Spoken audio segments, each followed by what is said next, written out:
ngano nga nagka-interest ka mag-join og mga beauty pageants?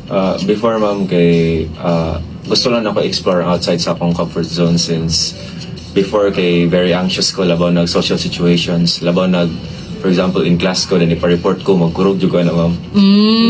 Then nakita ko way unsa may way para mawala na magkahinay og wala. So bali dito ko na ko idea nga mo join ko og kanang social event which is ang pageants. Bale, dito po na ko na learn o pa-express akong selves. Even sa una kay looking back kay puro jug monotone for me akong face. Wala ko'y facial expressions for me. Kay ma-anxious lagi ko og naingatong tao. Pero sa pag-join ako pageants ni magyapon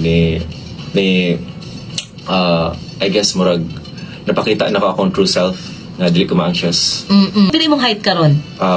Murag 5'9 and a half. 5'9". O, taas kay si Ryan actually. Naka-appeal kag Mr. Agis?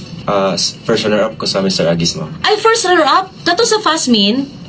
First runner-up, ma'am. First runner-up! Wow, congratulations! Atong high school ka, ga-appeal na ba ka o mga beauty pageants? Parang mga school-wide lang, ma'am. Pero mga ginag-merit siyang events. So ga-appeal na gyud di ay ka. Pero kasi nag-push nimo naabay someone aside sa imuha pong self nagaingon ka nga dapat I should join this kay para nga ma-improve ang ako ang social skills or kanang paki-communicate pod. Actually, ma'am, atong start nga wala jud ko'y plano mo appeal ng pageant so bali. Mura random thought lang ito siya katong preparation for local fastmen sa CMU. And then murag joke lang ko sa among department chair ato nga ako mo represent sa sa Ag-Econ. Oo. Unya murag for some random circumstance ma'am ako may nidawag atong screening poster screening bale after ato months passed nga mag-prepare na po ko for katong fastmain nga whole Mindanao. And then, dito na ako na-meet si Kuya Justin and si Kuya Von Sab nga gituluan ko nila sa mga basics sa pageant sa WOW. Si Von, yeah, the former Mr. Mr. Mas man na si Von. Yes, ma'am.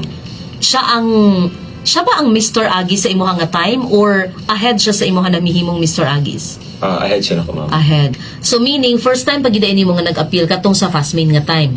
Yes, ma'am. Kanang very big pageant. Aya, kaysa high school na aman ito'y small event lang, school lang siya. School-led nga mga events. Pero beauty pageant yapon siya. Unsa siya, modeling or beauty pageant yun? Murag pageant pero kanang ginagmay lang. Pero kumusta man imong experience adto? Kato kay nangurog jud ato, ma'am. Kay kulang ka og preparations or because it was your first time? First time na ko, ma'am, tapos wala ko naanad nga daghang tao nga maglantaw na ako. Since only child mo ko, ma'am, to naanad ko nga isolated ko pero tapos akong parents tapos sila work usually basta morning and then ako rin mabilin sa balay manad ko dito nga ako ra isa